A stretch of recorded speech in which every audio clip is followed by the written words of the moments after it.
골로새서 3장 12절부터 17절까지 말씀 한 목소리로 합독하도록 하겠습니다. 신약성경 327면에 있습니다.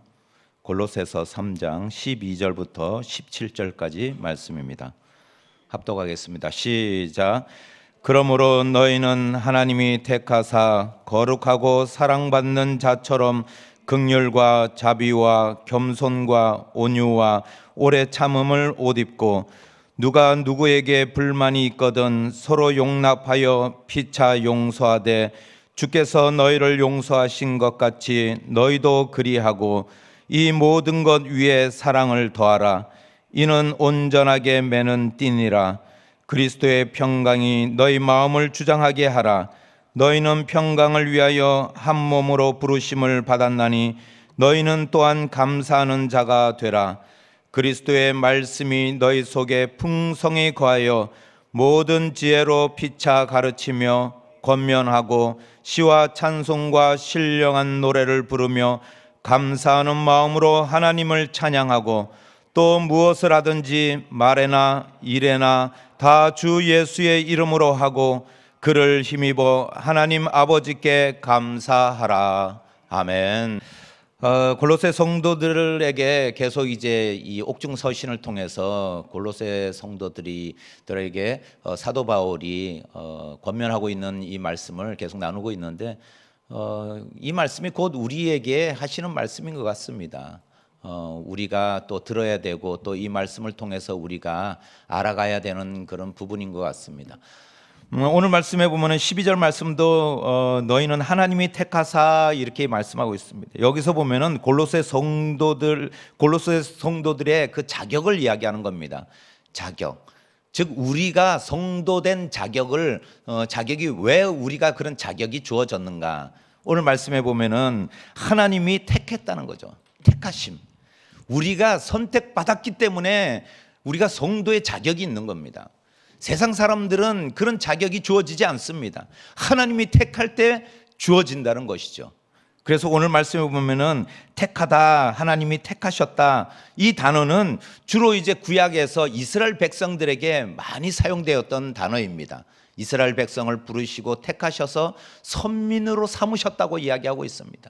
또 아브라함을 선택하고 이삭을 선택하고 야곱을 선택하고 그렇게 택했다는 거죠.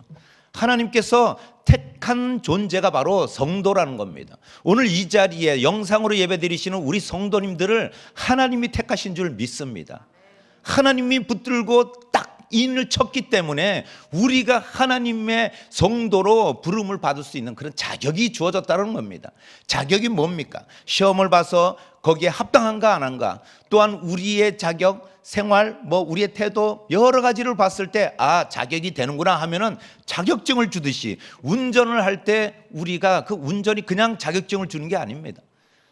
코스도 보고 필기도 보고 또 주행 시험도 보고 이렇게 해서 시험을 다 통과해서 자격이 있구나 이럴 때 탁 선택을 하고 그 자격증이 주어진다는 것입니다. 두 번째는 또 뭐냐면 거룩하심입니다. 이 이야기는 우리가 거룩하심을 부름받았다는 것이죠.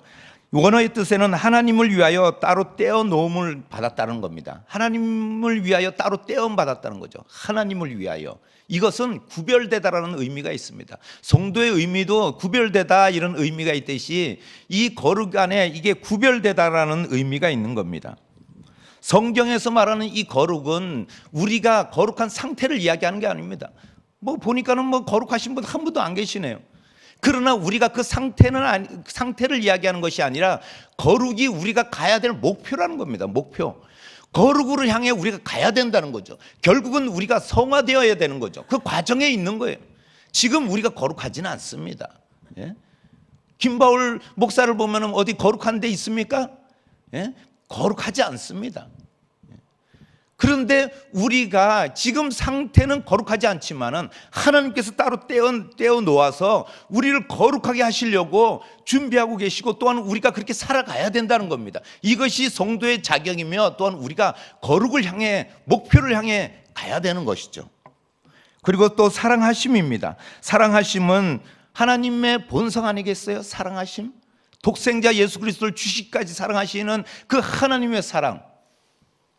그래서 우리가 그 사랑을 받았기 때문에 자녀 삼아 주시고 천국 백성 삼아 주시고, 또한 하나님께서 우리를 사랑하는 존재로 우리를 딱 이렇게 붙드시는 그 사랑하심이 바로 우리가 성도의 자격을 갖췄다라는 겁니다. 그 다른 이야기로 말씀을 드리면은 우리가 하나님의 사랑 안에 거하고 있는 것입니다. 하나님의 사랑 가운데 있는 것입니다. 나는 하나님이 나에게 응답하지도 않지, 하나님이 나에게 아무 응답도 없고 아무 침묵하시는 것 같지, 그러나 그렇지 않다는 겁니다. 오늘 사도 바울은 골로새 성도들에게 너희들은 사랑받는 존재라는 거죠. 이 이야기는 오늘도 사랑하시지만 앞으로도 영원히 우리를 선택하고 거룩하게 하실 그 하나님께서 우리를 사랑하고 있다는 사실을 꼭 기억하시는 우리 성도님 되시기를 축복드립니다.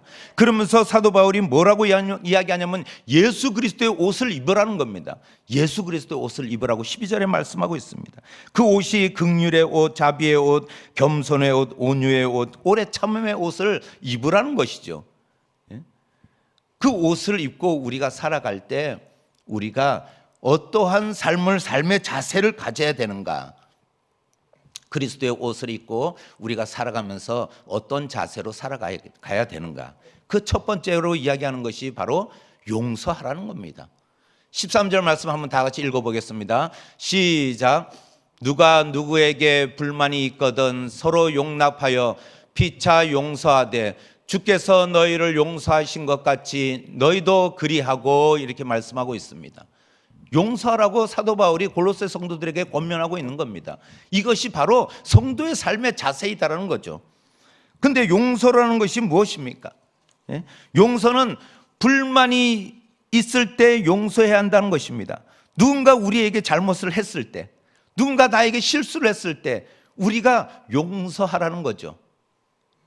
원어의 뜻에는 용서하다라는 이런 의미 속에는 뭐가 있냐면 빚을 면제하다, 은혜를 수여하다, 이런 의미가 있습니다.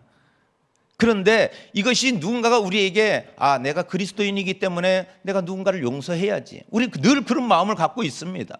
그리고 그리스도인이기 때문에 우리가 좀 더 그리스도의 옷을 입은 사람으로서 우리가 좀 더 관용스럽고 또 다른 사람들에게 덕을 베풀고 선행을 행하고, 이것이 우리가 가지고 있는 기본 자세예요. 기본 자세인데, 추어탕집 사장님이 미꾸라지에게 소금을 확 뿌릴 때 미꾸라지의 행동 보셨습니까? 예?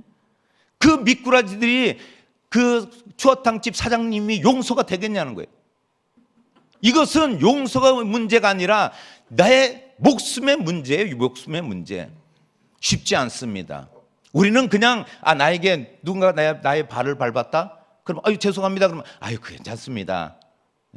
그냥 이 정도예요. 괜찮습니다. 됐습니다. 우리가 용서할 수 있죠. 그러나 내가 과연 내 목숨, 나의 전 재산, 내 가지고 있는 모든 것, 심지어는 내 자식에게 어떠한 위험을 가해오는 그런 존재나 그런 사람에게 우리가 용서할 수 있는가? 이것을 생각해 보라는 겁니다. 이것이 성도의 자세라고 이야기합니다. 쉽지가 않은 거죠. 그런데 사도 바울은 오늘 말씀 가운데 주께서 너희를 용서한 것 같이 하라는 겁니다. 근데 주님은 마태복음 18장 22절에 베드로가 물어봤을 때 몇 번을 용서해야 됩니까? 7번이면 되겠죠? 이렇게 이야기했을 때 7번씩 70번이라도 용서하라고 이야기하십니다. 이 이야기는 예수 그리스도께서 우리에게 뭐라고 얘기하면 끝까지 용서하라는 거죠. 끝까지. 어떠한 것도 모든 것도. 쉽지가 않습니다. 우리가 성도로 살아가는 것이 그만큼 쉽지가 않은 거예요.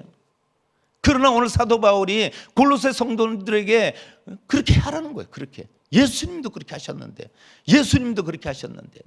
여기서 우리가 예수님의 모습을 우리가 상상해야 되는 겁니다. 예수님은 십자가에서 죽이는 로마 군병을 용서하셨다는 겁니다. 그토록 많이 힘들어하고 불쌍히 여기시고 그 도와주고 그들을 구원코자 이 땅에 오셨던 예수 그리스도께서 그 많은 군중들이 뭐라고 했습니까? 예수를 죽이라고 했습니다. 예수를 죽이라고.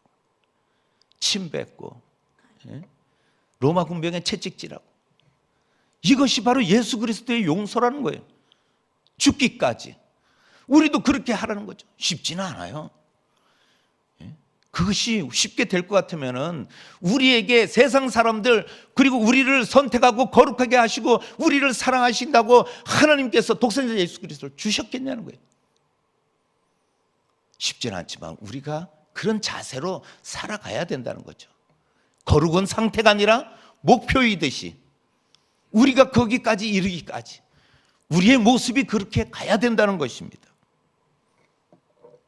두 번째는 무엇이냐면은 사랑하라입니다. 사랑하라. 14절 말씀에 이 모든 것 위에 사랑을 더하라. 이는 온전하게 매는 띠니라. 우리가 예수 그리스도의 옷을 5가지의 옷을 입고 또한 우리의 삶의 자세 중에 용서하고 이렇게 나가는데 이 모든 것 위에 용서라고 말씀하고 있습니다.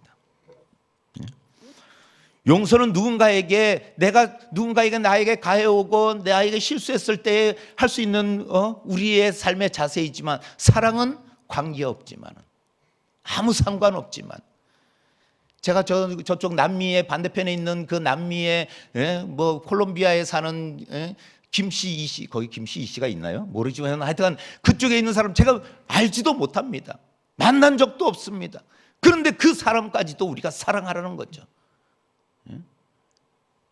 거기에 더하는 것이 온전하게 가는 띠라고 이야기하고 있습니다. 온전히 매는 띠. 여기서 매는 띠라는 것은 뭐냐면 이스라엘 지역의 그 이스라엘 백성들은 옷을 입으면은 이게 우리나라 한복처럼 우리 한복도 이렇게 끈으로 묶지 않습니까? 이게 고름을 매듯이 이렇게 끈으로 매듯이 또 이게 뭐죠? 우리 가다마인가요? 이게 뭐죠? 이렇게 많이 입으면은 이렇게 끈으로 묶잖아요. 그렇죠? 우리 이광수 장로님 이 창 하실 때 보면은 갓을 쓰시고 이렇게 포대기인가요? 두루마기. 죄송합니다. 포대기라서. 포대기는 애기 볼 때가 포대기죠. 이 두루마기를 입고 항상 이 끈을 멋있는 수술이 달린 끈을 딱 매고 이게 왜 그러겠습니까? 이 옷이 이렇게 하면은 이게 옷이 헐렁헐렁 하잖아요. 이런데 옷이 이렇게 헐렁헐렁 하면은 자세가 안 나오는 거예요. 이게 딱 이렇게 끈을 우리가 양복 같은 거는 이제 단추를 매지만은 이스라엘 백성들도 이 옷을 딱 입고 나면은 마지막 마무리는 끈으로 이렇게 딱 동여 맨다는 거죠. 이것이 뭐냐면 옷이 온전하게 메어진다는 것이에요. 온전하게. 우리가 예전에 운동회를 하고 나면은 아이들이 저희 준비 딱 죄송합니다. 일본어네요. 준비 가면서 이제 선생님이 총을 딱 쏘면 막 달려갑니다. 달려가는데 걔 중에 꼭 그런 친구가 있어요. 어떤 친구냐? 달려가다 갑자기 바지를 잡고 이렇게 뛰는 친구 있어요. 예? 왜 그렇겠어요? 옛날에 우리의 과학이 좀 뒤떨어졌을 때 이 검정 고무줄이 약했다는 거예요. 이 고무줄이 약해서 갑자기 힘줘서 뛰다 보면 이 고무줄이 해피르면 사갔던 고무줄이 그때 끊어진다는 거죠. 절대 고무줄이 바지가 흘러내리는데 그냥 뛰는 아이들 없습니다. 아무리 1등을 달리다 할지라도 바지를 다시 내려가는 바지를 붙들고 뛴다는 것이죠. 이것이 이 끈이 끊어지면은 온전하지 못한 거예요. 그 다음 어머니들 나와서 달리기 하세요. 그러면 할머니들 어머니들이 다 나옵니다. 그래도 그냥 퐁퐁이라도 하나 타려고 이렇게 나와서 달리기 하면은 전부 다 그때는 한두 분이 아니고 전부 다 이렇게 뛰어요. 왜 그러겠어요? 몸빼 치마, 몸빼 바지는 고무줄이 늘어나가지고 항상 우리 어머님도 그랬어요. 뭘 하시다가 보면 항상 한번 올리고 그 다음 뭐 일을 하시고 또 저쯤 가셔가지고 한번 올리고 이게 왜 그러겠어요? 늘어나서 그래요. 늘어나서 고무줄이. 그렇듯이 우리가 끈이 동여매여 있지 않으면 온전하지 않은 거예요. 예수 그리스도의 이 사랑을 더하라는 것은 우리가 아무리 선행을 하고 아무리 덕을 세우고 아무리 우리가 좋은 일을 하더라도 우리 그 안에 사랑이 없으면 울리는 꽹가리라는 거예요. 울리는 꽹가리. 무슨 소용이 있냐는 거예요. 하나님이 우리를 구원하시고자 하는 그 본질이 뭐겠냐고. 우리를 사랑하심이에요. 우리를 사랑하시기 때문에 하나님이 구원하시는 거죠. 어떻게요? 예수 그리스도를 죽이기까지. 예수 그리스도 가장 소중한 것을 주시기까지 우리를 사랑하시는 거예요. 하나님의 본성을 우리가 닮아가고 그 본성을 따라가는 것이 우리 성도의 자세라는 거예요. 우리 성도님들의 자세. 우리가 가져야 될 자세이고, 그것이 하나님을 닮아가고 또한 예수 그리스도께서 몸소 실천했던 그 십자가의 사랑을 우리가 따라가는 것이에요. 그래서 우리가 이 사랑을 끝까지 실천하며 나아가는 우리 성도님 되시기를 축복드립니다. 마지막으로 우리가 바라야 될 것이 우리의 자세가 뭐냐면 감사하라는 것입니다. 17절 말씀에 보면은 또 무엇을 하든지 말이나 일이나 다 주 예수의 이름으로 하고 그를 힘입어 하나님 아버지께 감사하라 이렇게 말씀하고 있습니다. 뭘 하든지 간에. 그런데 이 말씀에 보면은 15절, 16절, 17절 말씀에 보면 계속 감사하라고 강조하고 있습니다. 감사하라는 것이죠. 그런데 여기서 감사하라고 이야기하는 이 감사에는 우리가 성숙한 그리스도인이라면은 이 감사가 빠져서는 안 된다는 이야기입니다. 3번씩이나 사도 바울이 골로새 성도들에게 감사하라 이렇게 권면하는 것은 그만큼 감사가 중요하다는 거예요. 이 감사가 왜 중요하냐면은 성령 충만함을 우리가 이거를 검증할 때 그 리트머스 종이 아시죠? 우리 학생 때 보면은 이게 약산인가 알카리성인가 이거를 시험할 때 리트머스 종이를 담가 보면은 색상에 따라서 그것이 산성인지 알카리성인지 그거를 이렇게 구분할 수 있는 거예요. 우리가 성령 충만한가 안 한가를 알려면은 이 감사의 리트머스 종이를 담가 보면 안다는 거예요. 감사가 없으면 이 리트머스 종이에 반응하지 않는다는 거예요. 성령 충만하다는 것을 알 수 있는 것은 우리 안에 감사가 있는가 없는가. 저도 그랬어요. 하나님 물질을 주셔야지 감사하죠. 헌금할 거 아닙니까? 하나님 그런 상황을 만들어 주셔야죠. 저도 그렇게 기도했어요. 하나님 체력을 주셔야죠. 아니 이제 나이 이렇게 먹고 이제는 왜 이제 불렀습니까? 왜? 좀 젊었을 때 싱싱할 때 좀 부르지. 왜 이제 불러가지고 그냥 얼마 쓰지도 못하고. 저도 요즘 그냥 관절 아프죠, 근육 아프죠. 저도 그래요. 요즘 저도 그랬어요. 하나님께 처음 신학을 하라고 그렇게 마음의 감동을 주셨을 때 하나님 왜 좀 싱싱할 때 안 부르고 좀 젊었을 때 안 부르고. 그럴 때 마음 가운데 뭐라고 얘기하시는지 아세요? 너 싱싱할 때 불렀어. 그렇게 마음을 주시더라고요. 네가 거부하지 않았는가. 제가 그 마음 속에서 뭘 느꼈냐면은 내 안에 감사가 없구나. 어떤 상황이 와야지 감사하고, 어떻게 하나님이 해줬을 때 감사하고, 하나님이 그런 조건을 만들어 줬을 때, 감사거리를 줄 때 감사하고, 그리고 내가 평안할 때 감사하는 거구나. 이렇게 생각했던 제 마음이 절대 감사라는 거예요. 예수 그리스도께서는 이 땅에 오셔가지고 어떤 감사거리가 있었겠어요? 하나님의 자녀로 성자 되신 하나님께서 이 땅에 오실 때 말구유에서 태어났어요. 말구유에서. 저는 그 말구유를 늘 묵상할 때마다 우리는 얼마나 예수 그리스도를 바보로 생각하는 줄 아세요? 얼마나 바보로 생각하는 줄 아세요? 말바보로 생각한다니까. 말바보로. 예수 그리스도가 이 땅에 오실 때 나를 위한 존재로 생각하고, 내 필요한 존재로 생각하고, 나의 로봇과 같은 존재로 생각할 때가 얼마나 많은지 몰라요. 저도 그런 교만함을 살아왔다는 거죠. 감사가 없어서는 안 된다는 겁니다. 우리의 상황, 우리의 현실, 그때 감사가 아니라 지금 어렵지만은, 지금 힘들지만 우리가 감사를 찾아야 되는 거죠.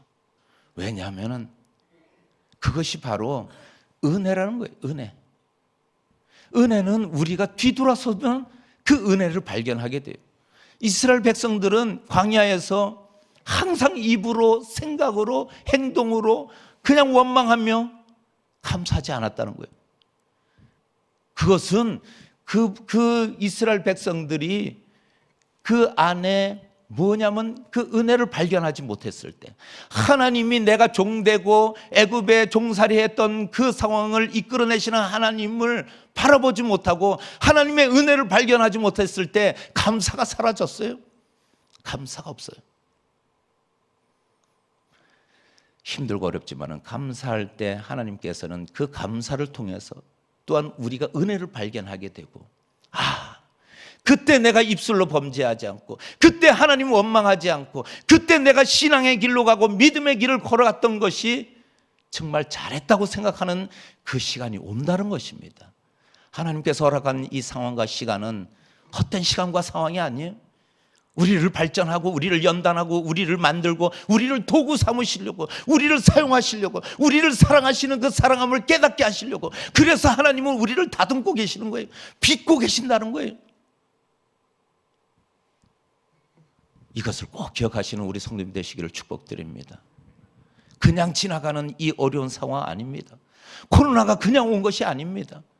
지금 현실이 우리에게 그 어려움과 고난을 하나님이 그냥 허락하신 것이 아니라는 것입니다. 그 가운데는 하나님의 뜻이 있고, 그 가운데는 하나님께서 우리에게 향하신 그 마음과 의미가 담겨져 있어요.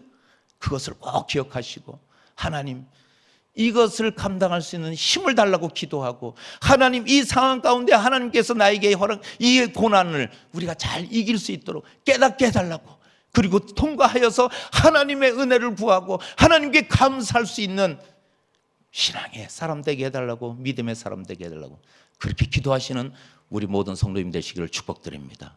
축복드립니다. 기도하시겠습니다. 사랑의 주님, 감사합니다. 예수님처럼 우리가 절대 감사, 절대 신앙, 절대 하나님의 뜻을 따라가는 저희들 되게 하여 주시옵소서. 상황에 따라 감사가 아니라, 좋을 때만 감사가 아니라 우리가 늘 감사하며 그곳에서 은혜를 발견하며 하나님의 뜻을 구하는 저희들 되게 하여 주시옵소서. 감사의 제목이 없어도 감사하고, 감사 표현할 거리가 없어도 감사하고, 아무리 노력해도 감사거리 찾을 수 없어도 우리가 감사를 할 수 있는 그 상황을 발견하게 하여 주시고, 또한 하나님 우리를 향하신 그 사랑과 우리를 구원코자 하는 하나님의 그 뜻을 우리가 알게 하여 주시옵소서. 감사할 수 있는 상황이 아니지만 하나님 믿음 주셔서 감사합니다. 우리의 가정 지금 힘들고 어렵지만은, 우리의 자녀들 지금 힘들어하고 어려운 상황이지만, 그러나 하나님 우리가 붙들 수 있는 믿음 주시고 바라볼 수 있는 하나님의 그 낯을 우리가 발견케 하여 주시고, 또한 하나님께서 우리를 선택하셨다는 그 상황 가운데 우리가 감사할 수 있게 하여 주시옵소서. 감사드려오며 예수님의 이름으로 기도하옵나이다. 아멘. 다 같이 주여 세 번 부르며 기도하며 나아가시겠습니다. 주여, 주여, 주여.